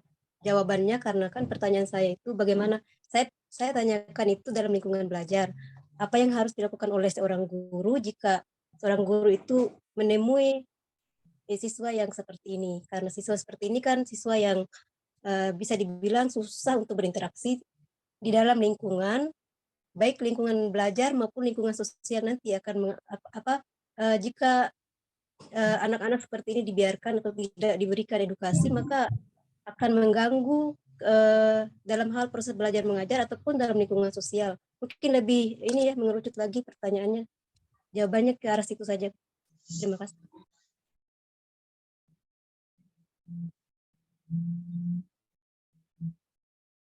Baiklah, Baik. itu Silakan. tadi tanggapan dari Silakan. Madam Alfa. Oke, terima kasih. Oke. Jadi mohon maaf atas jawaban saya sebelumnya yang kurang mengena dengan pertanyaannya. Jadi terkait bagaimana anak itu di kondisi belajarnya dan bagaimana peserta didik memberikan reaksi, memberikan perlakuan terhadap anak-anak yang memiliki kecenderungan tadi. Jadi selaras dengan apa yang sudah kami paparkan sebelumnya mengenai bagaimana implikasinya bagi pendidikan, bagaimana teori belajar ini memiliki implikasi atau dampak pengaruh bagi pendidikan. Nah, ketika mendapati seorang anak yang dapat mengganggu proses pembelajaran atau garis besarnya itu anak-anak yang sebelumnya dikatakan tadi bahwa guru itu bisa memanfaatkan asumsi belajar dengan mengamati. Artinya guru itu bisa membantu peserta didik menguasai perilaku baru dengan lebih cepat dengan memodelkan atau memberikan contoh perilaku itu. Jadi peserta didik, jadi guru sebagai tauladan bagi anak, bagi peserta didik bisa memberikan contoh yang baik kepada peserta didik agar kebiasaan-kebiasaan sebelumnya yang dapat mengganggu kondisi belajar itu bisa berubah dengan peserta didik mampu menguasai perilaku baru itu pun dengan cepat. Kemudian asumsi yang kedua, belajar sebagai proses internal yang bisa dan bisa juga tidak tercermin dalam perilaku. Jadi perlu bahwa hasil pembelajaran yang baru tidak selalu nampak seketika, melainkan bisa tercermin dalam perilaku peserta didik kelak di kemudian hari. Jadi guru itu bisa memberikan contoh, bisa memberikan pelajaran sebagai proses internal kepada peserta didik, namun tidak memiliki harapan yang berlebihan bahwa seketika dia telah memberikan perlakuan kepada peserta didik, maka peserta didik itu juga akan berubah di waktu itu pula. Tidak, ada waktu agar peserta didik itu bisa meniru perilaku yang dilakukan oleh guru. Kemudian untuk pengaruh timbal balik antar variabel, lingkungan, perilaku, dan individu. Nah, ini adalah interaksi di mana guru itu bisa memberikan dorongan kepada peserta didik untuk membuat pilihan-pilihan yang akan mengarah pada pengalaman belajar yang tentunya bermanfaat. Kemudian perilaku yang berorientasi tujuan. Nah, karena kita pada konteksnya dalam proses pembelajaran, jadi guru itu bisa mendorong peserta didik untuk menetapkan tujuan-tujuan yang produktif bagi diri mereka sendiri, khususnya maupun namun dapat dicapai. Jadi peserta didik tadi yang kurang dalam pembelajaran, dia cenderung tidak memperhatikan, mengganggu proses pembelajarannya, guru itu bisa memberikan dorongan agar peserta didik itu tahu bahwa dia memiliki tujuan-tujuan di dalam hidupnya, tujuan-tujuan yang produktif, dan tujuan itu bisa menantang peserta didik agar kebiasaan yang sebelumnya dilakukan, kebiasaan negatif itu bisa berubah positif karena peserta didik sadar bahwa ternyata dia menjalani hidup dalam proses belajar ini ada tujuan yang perlu dia capai setelah dia menyelesaikan studinya. Kemudian ada pengaturan perilaku oleh diri sendiri. Nah, ini kita lebih menekankan atau berpusat kepada peserta didik. Jadi ketika guru sudah memberikan perlakuan, kemudian peserta didik itu diberikan strategi-strategi untuk membantu diri mereka sendiri untuk berperilaku secara cepat dan belajar secara efektif. Itu kalau berdasarkan teori. Namun ketika kita merujuk pada bagaimana gaya belajar yang dimiliki oleh peserta didik, yang mungkin rekan-rekan paham sendiri, bahwa peserta didik itu memiliki 3 gaya belajar, yaitu auditorial, visual, dan juga kinestetik. Nah, karena dalam tatanan perangkat pembelajaran yang disusun oleh guru itu, kita atau dalam cakupan model pembelajaran itu, guru itu bisa menggunakan gaya belajar atau bahasa lain itu adalah taktik pembelajaran. Jadi guru itu bisa yang memiliki kecenderungan untuk belajar dengan cara mendengar, kemudian bagaimana apakah ada peserta didik yang dalam belajarnya itu dia cenderung melihat visual, kemudian adakah peserta didik yang cenderung dalam belajarnya itu kinestetik atau bagaimana dia bertingkah laku, dia bergerak. Nah, perlu kita pahami sebagai pendidik seperti itu agar jangan sampai anak-anak yang tadinya itu memang dia suka mengganggu temannya, ternyata dia tidak mendapatkan cara pembelajaran yang sesuai. Artinya kita tidak boleh menerapkan pembelajaran berdiferensiasi sesuai kebutuhan peserta didik. Atau mungkin peserta didik itu membutuhkan perhatian yang khusus. Dia merasa bahwa dia kurang diperhatikan, makanya dia membuat onar, dia mengganggu teman-temannya agar dia bisa mendapatkan perhatian khusus. Nah, atau bisa jadi peserta didik itu juga ternyata dia lebih suka aktif, lebih suka bergerak dalam proses pembelajaran. Kemudian sebagai guru, kita bisa menerapkan proses pembelajaran bereksperimen atau melalui games agar peserta didik itu bisa aktif, bukan hanya sebatas mengamati maupun mendengar, tapi ataupun menulis, tapi peserta didik itu bisa aktif bergerak karena agar peserta didik itu tidak memiliki cenderungan mengganggu peserta didik.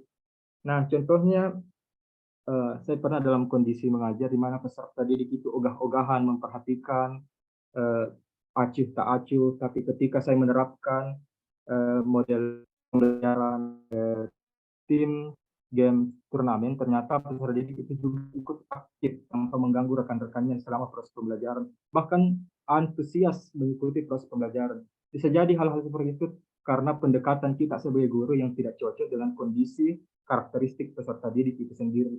Mungkin sarannya, saya bisa memberikan saran, bisa dilakukan yang namanya profiling peserta didik. Jadi ada 12 karakter yang dimiliki oleh peserta didik, baik itu dari etnik, budayanya, kemudian status sosialnya, minat, motivasi, perkembangan awal, kemampuan kognitif, kemampuan psikomotorik, kemampuan sosial, perkembangan emosi, dan lain sebagainya. Jadi tinggal kita sesuaikan. Dan kemudian semua itu tetap terkait dengan teori belajar sosial, karena teori belajar sosial ini dia tetap menyinggung yang namanya kognitif pengetahuan dan juga ke behavioristik atau tingkah laku peserta didik. Saya rasa seperti itu. Semoga jawaban saya bisa memuaskan penanya, atau kalau tidak sesuai bisa ditanggapi kembali. Saya kembalikan ke moderator. Baiklah, itu tadi tanggapan dari Saudara Dedi. Selanjutnya, sembari menunggu forum yang lain ini menanggapi, saya kembalikan terlebih dahulu kepada Saudari Siti Mariam Ulfa. Baik, saya rasa cukup jawaban dari Saudara Dedi Kurniawan. Terima kasih. Baik, terima kasih, Kak. Oke, tapi jadi saya pikir 3 pertanyaan ini dari William, Nur Zahidna, dan Siti Mariam Ulfa. Ya memang ini itulah bagusnya sebenarnya saya, karena selalu saya melihat ini bahwa sepertinya memang Ananda ini selalu berangkat dari hal-hal yang faktual begitu ya. Dan memang ini yang kita harapkan, jangan kita terlalu cenderung kepada teori-teori yang dikemukakan oleh para tokoh-tokoh sebelumnya, karena ini kan boleh dikatakan dunia ini, hidup ini kan berkembang terus gitu. Nah, tetapi yang perlu kita yang perlu kita titik beratkan ini, kita mencoba berangkat dari pengertian pembelajaran itu kan. Di sinilah teori ini bekerja ini. Jadi proses interaksi antara peserta didik dengan pendidik dan sumber belajar pada suatu lingkungan belajar. Nah, sekarang di mana berperan ini teori ini sebenarnya? Apa yang harus dibangun antara ketika terjadi interaksi antara peserta didik dengan pendidik? Nah, di sini interaksi apa yang harus terjadi di situ? Ada bisa jawab, Natabe? Pembelajaran kan adalah proses interaksi antara peserta didik dengan pendidik dan sumber belajar pada suatu lingkungan belajar. Nah, kemudian terlepas lagi dari situ, kita berangkat lagi kepada setiap model pembelajaran itu punya sistem sosial tersendiri kan, punya prinsip reaksi tersendiri. Nah, disinilah teori belajar sosial yang digusung oleh siapa ini, oleh Bandura ini, perlu betul-betul kita cermati. Bukan berarti bahwa dalam satu sesi pembelajaran hanya satu teori yang bekerja, tidaklah. Banyak teori itu, tapi ada wilayah-wilayah tertentu yang memang membutuhkan teori belajar sosial. Tadi Dedi mengatakan bahwa teori belajar sosial itu ya menurut pandangan beliau, Pak Dedi, bahwa merupakan jembatan atau menjembatani antara teori behavioristik dengan teori kognitif. Ya betul juga memang sebenarnya. Atau karena Bandura memang memandang suatu proses belajar itu bahwa orang bisa berubah perilakunya dengan jalan meniru, kan seperti itu. Dia amati baru dia tiru. Jadi semula dia tidak pernah melakukan itu, tetapi dia mencoba meniru perilaku itu. Apakah perilaku itu langsung atau tidak langsung? Tadi Dedi menyajikan berapa tadi? 5 bentuk. Satu lupa juga. Nah, intinya seperti itu, bahwa bagaimana pengetahuan bisa berubah karena meniru penampilan orang. Bagaimana sikap seseorang bisa berubah karena meniru penampilan orang. Bagaimana keterampilan orang bisa berubah karena meniru penampilan orang. Nah, inilah. Tapi sepertinya rupa-rupanya anakku tuh menganggap itu tidak penting, tapi yang dianggap penting memang ditanyakan ini seperti ditanyakan oleh William tuh anak ini, seperti bagaimana anak-anak introvert dan ekstrovert itu tuh. Nah, ini kan satu kasus ini. Ini kasus ini ya memang memerlukan ini penanganan khusus dan penanganan yang serius. Bukan berarti anak itu tidak pintar atau tidak cerdas. Memang dia punya, ya istilah tadi siapa tadi mengatakan, Dedi kan mengatakan bahwa siapa kata dia bicara mengenai masalah kepribadian, dia terbedakan dengan karakter kan. Ya sebenarnya bukan sih beda terlalu jauh, tapi ya nyerempet lah sebenarnya, dan kepribadian itu bisa juga berubah. Anda jujur saja bisa dirubah kepribadian itu. Nah, itu jadi mohon maaf bisa dirubah itu kepribadian. Silakanlah dicari sumber-sumber itu. Nah, sama juga dengan timah juga mengangkat juga kasus anak-anak yang terganggu perkembangan psikososialnya. Ini juga salah satu kerjaan berat buat kita ini, bukan wilayah kita sebagai guru fisika ini, pendidik fisika untuk itu. Jadi ini bagusnya diskusi ini, Ananda mencoba keluar dari itu fisikanya. Bagus ini, saya suka ini yang begini, mencoba keluar dari fisikanya tuh. Itu. Tapi ini satu kasus. Ini saya juga bingung ini kalau mengenai bagaimana menangani anak-anak yang berkebutuhan khusus itu. Nah, tapi ini Nur Saidnya ini juga sangat menarik juga ini.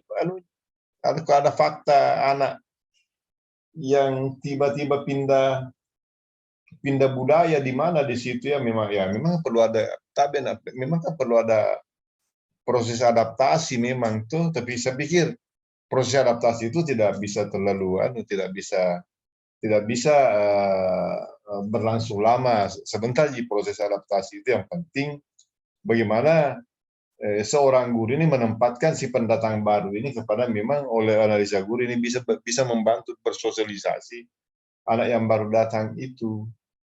di sini kan memang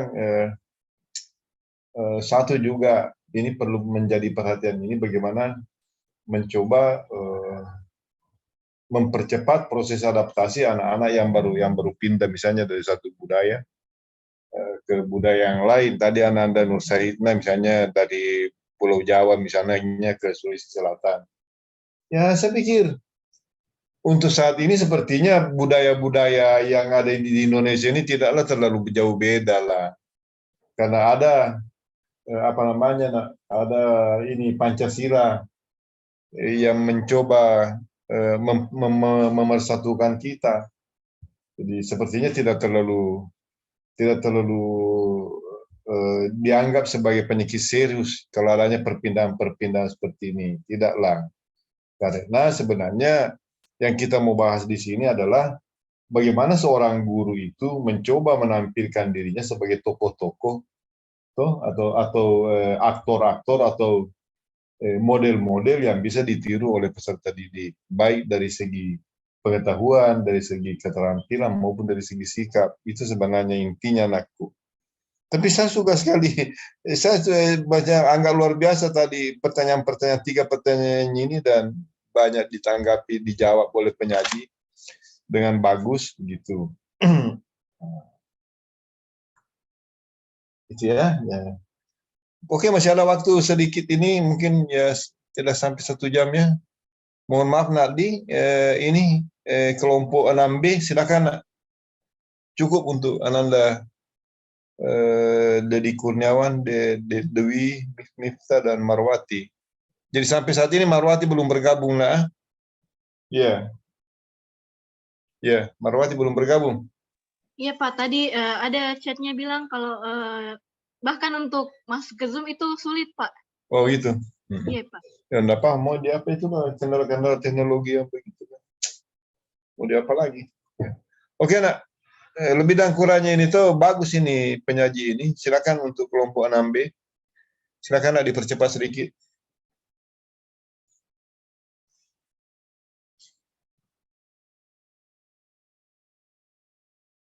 Mana 6B Nak Tabe?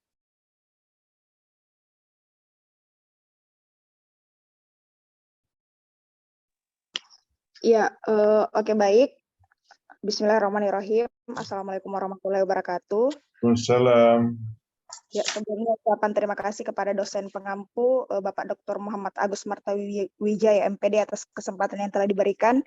Baik, di sini kami akan lebih mengerucut ke penjelasannya terkait penerapan teori-teori belajar sosial dalam pembelajaran fisika. Karena tadi sudah dikupas secara kami rasa secara tuntas ya terkait perspektif dari teori-teori belajar sosial ini. Dan sudah kompleks juga penjelasan dari kelompok 6A. Namun saya cuma memberikan overview sedikit bahwa kalau teori belajar sosial itu kan kita ketahui bersama itu sama dengan biasa disebut juga teori sosial kognitif yang tadi sudah disinggung bahwa dikembangkan oleh Albert Bandura. Jadi kalau teori ini menyatakan bahwa manusia itu belajar melalui interaksi. Interaksinya maksudnya di sini ialah dengan lingkungan sekitarnya, baik dengan mengamati perilaku dari orang lain. Jadi mungkin untuk lebih jelasnya saya akan mempersilakan rekan kelompok saya untuk memaparkan untuk materi selanjutnya. Untuk presenter pertama, saya persilakan kepada Ibu Siti Sakia Azina Amir. Dengan hormat, saya persilakan. Baik, terima kasih atas kesempatan yang diberikan oleh moderator. Nah, di sini saya akan memaparkan materi tentang apa sih teori belajar sosial itu. Nah, di sini teori pembelajaran sosial merupakan perluasan dari teori belajar perilaku yang tradisional atau behavioristik. Nah, teori belajar sosial telah memberi penekanan tentang bagaimana perilaku manusia dipengaruhi oleh lingkungan sekitar melalui penguatan atau reinforcement dan pembelajaran peniruan serta cara berpikir yang dimiliki terhadap sesuatu dan juga sebaliknya, yaitu bagaimana tingkah laku dipengaruhi orang yang ada di sekitar dan menghasilkan penguatan dan peluang untuk diperhatikan oleh orang lain. Next. Nah, di sini Albert Bandura dan Richard Walters itu melakukan eksperimen di mana eksperimen itu dilakukan pada anak-anak yang juga berkenaan dengan peniruan.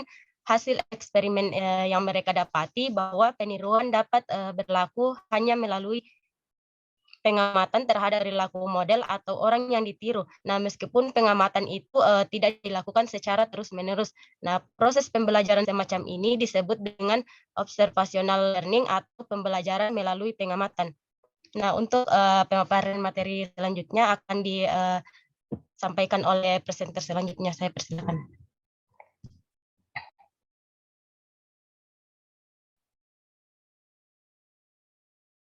Baik, selanjutnya ciri-ciri teori belajar sosial. Yang pertama itu pembelajaran utama ialah perhatian dan peniruan.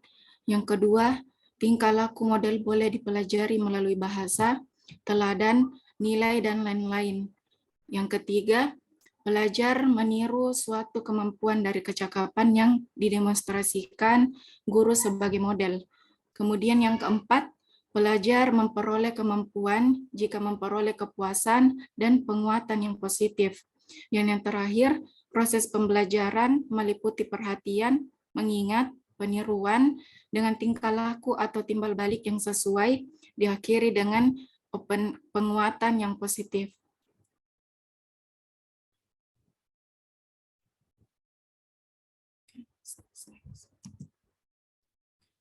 Oke, kemudian selanjutnya penerapan belajar sosial. Penerapan belajar sosial Albert Bandura dalam proses belajar mengajar memberi ruang bagi suatu proses belajar yang bergerak terus-menerus. Gerak yang terus-menerus terjadi mendorong munculnya masalah sehingga memacu intelektual untuk memformulasikan usulan-usulan baru untuk bertindak. Konteks pembelajaran pertama mementingkan pengaruh lingkungan, mementingkan bagian-bagian, mementingkan peranan reaksi, mengutamakan mekanisme terbentuknya hasil belajar melalui prosedur stimulus respon. Yang kedua, mementingkan peranan kemampuan yang sudah terbentuk sebelumnya. Dan kemudian mementingkan pembentukan kebiasaan melalui latihan dan pengulangan. Hasil belajar yang dicapai adalah munculnya perilaku yang diinginkan. Kemudian beberapa cara yang dapat digunakan untuk menerapkan teori belajar sosial Albert Bandura dalam proses belajar mengajar adalah yang pertama itu mengaitkan pelajaran dengan pengalaman atau kehidupan sehari-hari serta didik. Kemudian yang kedua menggunakan alat pemusat perhatian seperti peta konsep, gambar, bagan, dan media-media pembelajaran visual lainnya. Kemudian menghubungkan pesan pembelajaran yang sedang dipelajari dengan topik-topik yang sudah dipelajari, kemudian menciptakan suasana belajar yang riang, teknik penyajian materi yang bervariasi, dan mengurangi bahan-bahan materi yang tidak relevan. Belajar memberikan ruang bagi terjadi proses mental, emosional, dan fisik. Contoh aktivitas mental misalnya mengidentifikasi, membandingkan, menganalisis, dan sebagainya. Sedangkan yang termasuk aktivitas emosional misalnya semangat, sikap, positif terhadap belajar, motivasi, dan lain-lain. Kemudian contoh aktivitas fisik yang misalnya melakukan gerak badan seperti kaki, tangan untuk melakukan keterampilan tertentu. Adapun cara-cara yang digunakan antara lain, yang pertama itu memberikan pertanyaan-pertanyaan ketika proses pembelajaran berlangsung, mengerjakan latihan pada setiap akhir suatu bahasan, kemudian membuat percobaan dan memikirkan atas hipotesis yang diajukan, membentuk kelompok belajar, dan menerapkan pembelajaran kontekstual, kooperatif, dan kolaboratif. Kemudian selanjutnya saya serahkan ke rekan saya.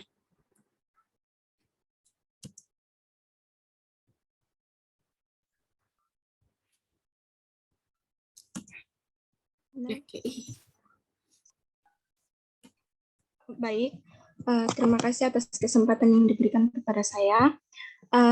Berdasarkan penjelasan-penjelasan yang telah dijelaskan oleh rekan saya, dapat kita simpulkan bahwa pembelajaran pada teori sosial ini di mana guru harus dapat menghasilkan model yang baik, di mana teori sosial belajar ini cocok untuk mengajarkan materi lebih ke aspek psikomotorik dan afektif.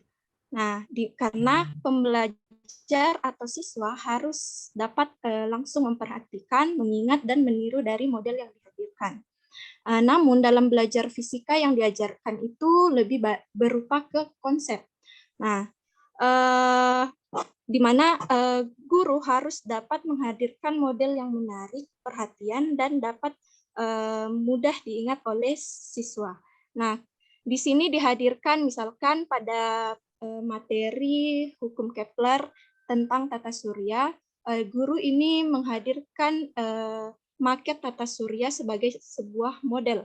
Nah, dengan dipraktekkannya oleh guru, siswa dapat meniru dan memperagakan bagaimana lintasan antar planet tersebut, atau bisa juga dengan menggunakan virtual lab, yaitu PET, sehingga siswa dapat mengetahui bagaimana lintasan antar planet tersebut. Dengan demikian, siswa dapat memperhatikan model dan menirukan bagaimana pergerakan planet sehingga mereka dapat mengingatnya. Nah, kemudian siswa dituntut untuk mampu menirukan model tersebut sehingga proses pembelajaran tersebut tercapai. Nah, beberapa proses ini akan lebih berhasil jika ada motivasi yang kuat dari siswa untuk lebih mempelajarinya lebih dalam. Mungkin itu saja, saya kembalikan ke moderator. Terima kasih.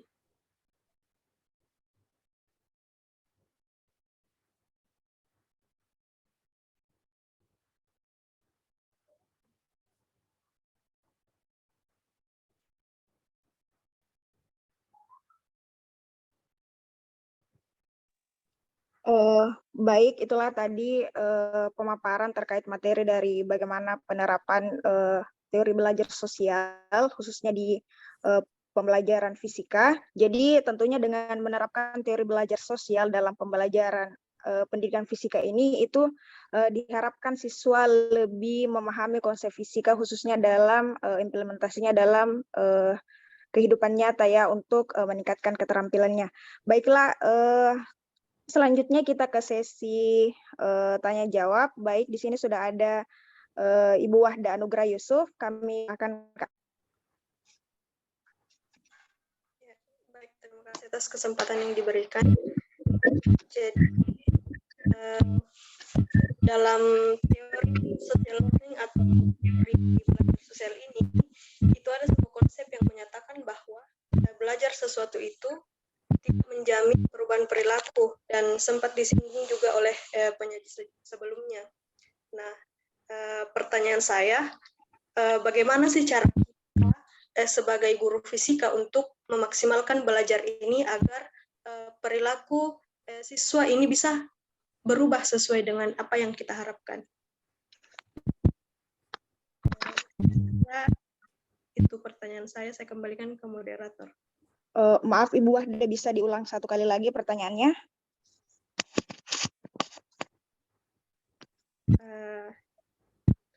Ini dalam learning itu ada konsep yang menyatakan bahwa belajar itu tidak menjamin perubahan perilaku. Nah, pertanyaan saya, bagaimana cara kita sebagai guru fisika, calon guru fisika, memaksimalkan belajar agar perilaku siswa itu bisa berubah sesuai yang kita harapkan. Ya, saya kira itu. Ya, oke, baik, terima kasih. Jadi tadi pertanyaan dari Ibu Wahda terkait kan ada teori yang mengatakan bahwa belajar itu belum tentu atau tidak menjamin perubahan perilaku. Jadi bagaimana kita sebagai guru fisika mampu mengubah perilaku siswa kita ya. Oke, baik, mungkin satu pertanyaan lagi.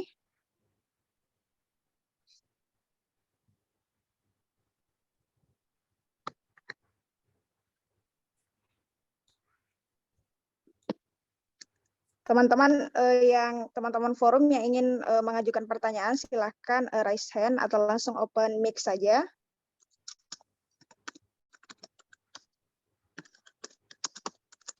Oke, sembari menunggu teman-teman yang ingin bertanya, baik kami akan menjawab pertanyaan dari Ibu Wahda ya. Pertanyaannya itu terkait tadi bahwa belajar itu terkait teori bahwa belajar itu tidak mampu mengubah perilaku. Baik, mungkin rekan saya ada yang ingin memberi jawaban. Silahkan.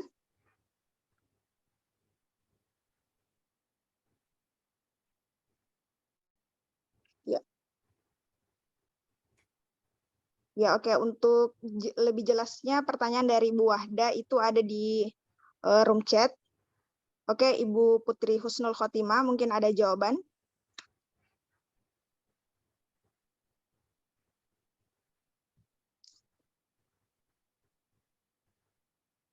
Halo, teman-teman, ini suara saya jelaskan? Jelas, jelas. Oke, Jelas, baik. Kak.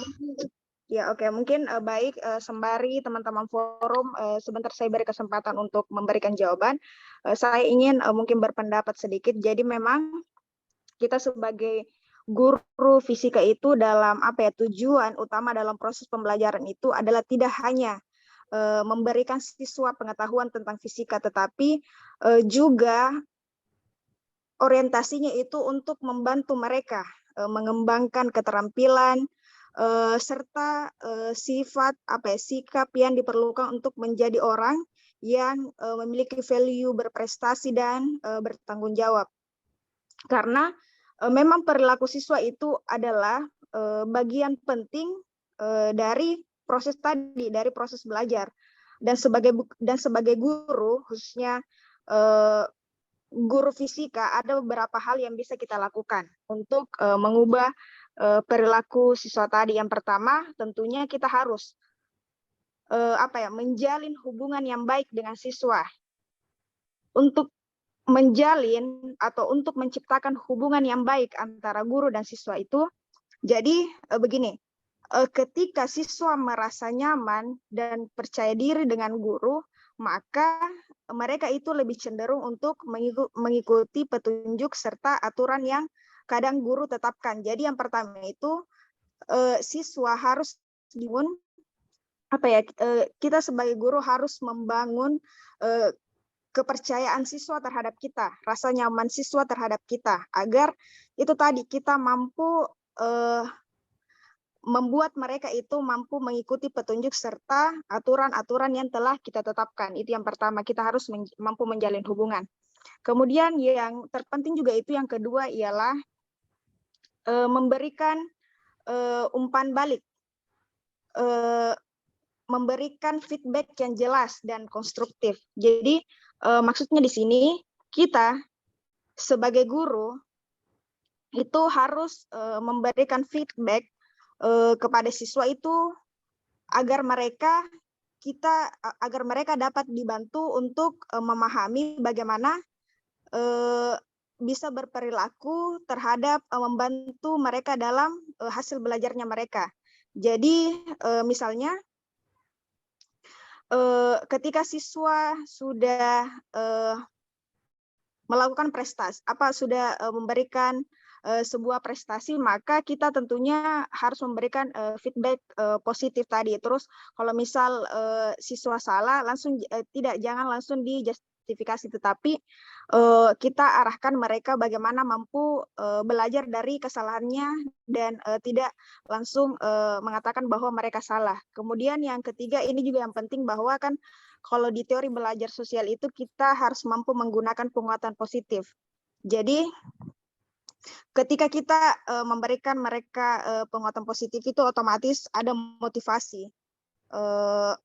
di dalam diri siswa, kemudian memperkuat mereka untuk melakukan perilaku yang kita inginkan. Begitu. Kemudian banyak yang bisa kita lakukan, salah satunya ialah strategi pembelajaran yang diterapkan itu lebih interaktif, karena kalau interaktif itu muaranya akan membangun keterampilan atau perilaku siswa. Saya rasa itu untuk jawaban sementara saya mungkin forum atau ya oke. Atau saya kembalikan ke ya Pak Amir, silakan Pak Amir. Terima kasih. Suara saya kedengaran ribut. Ya oke. Kurang jelas Pak Amir. Tabe, Pak Amir kurang jelas. Ini Pak. Baik, terima kasih atas kesempatannya. Kedengaran? Maaf Pak. Suaranya? Kurang jelas Pak Amir. Tabe Pak Amir kurang jelas ya Tabe.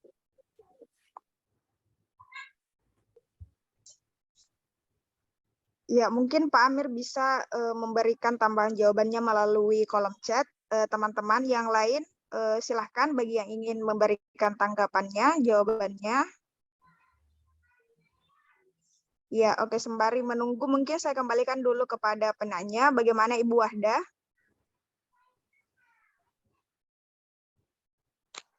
Ya, mungkin bisa ditunggu dulu tanggapan-tanggapan dari teman-teman yang lain. Ya, oke. Baik, kita menunggu tanggapan dari teman-teman terkait pertanyaan dari Ibu Wahda. Mengenai dalam teori social learning itu ada sebuah konsep yang menyatakan bahwa belajar itu sesuatu yang tidak menjamin perubahan perilaku. Jadi bagaimana cara kita yang sebagai guru fisika untuk memaksimalkan belajar ini agar perilaku siswa bisa berubah sesuai dengan apa yang diharapkan.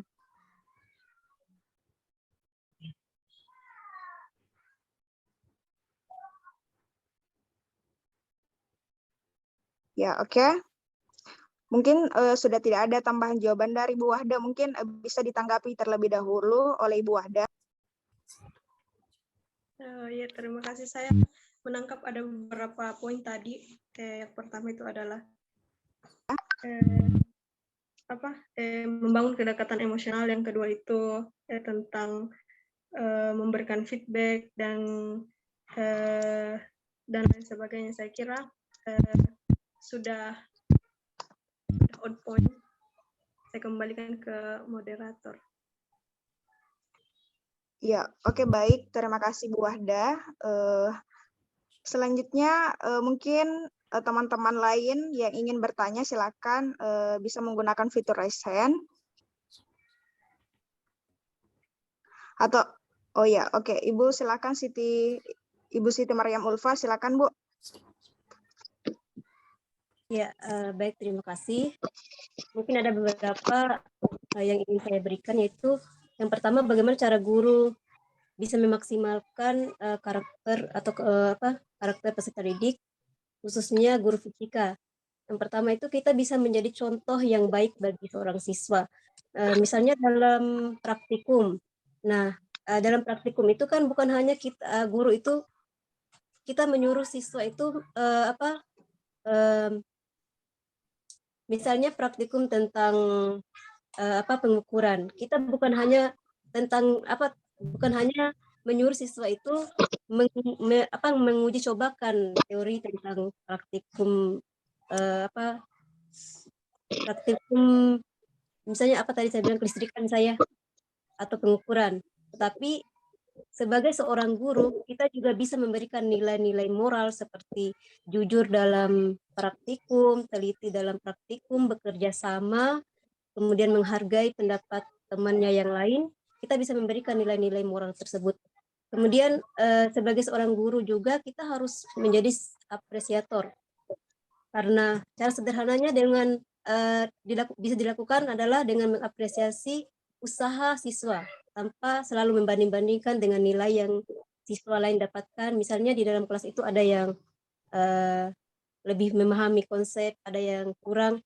Kita tidak boleh membanding-bandingkan dengan siswa lain. Kita harus mengapresiasi usaha yang dilakukan oleh siswa antar siswa yang satu dengan siswa yang lain. Misalnya dengan memberikan pujian bagi siswa yang datang lebih awal, rajin mengerjakan tugas walaupun mungkin salah, atau bersikap baik selama di lingkungan sekolah. Kemudian kita harus mengajarkan nilai moral yang tadi pada setiap pelajaran. Contohnya saat mengajarkan fisika, guru itu tidak hanya sekedar memberikan rumus dalam cara pengerjaan kepada siswa. Misalnya, saya sudah singgung misalnya rumus Newton yang kemarin saya singgung, yang hukum Newton 3, F aksi sama dengan F reaksi. Setiap yang kita lakukan pasti akan ada balasan yang setimpal seperti itu. Tapi kita juga bisa mengajarkan nilai-nilai kehidupan yang tadi, seperti dengan mengerjakan soal-soal fisika itu, kita bisa belajar untuk misalnya lebih bersabar, kemudian berusaha untuk memecahkan suatu masalah dan mengasah logika berpikir anak-anak itu sendiri. Kemudian bersikap jujur tadi, terbuka pada kesalahan.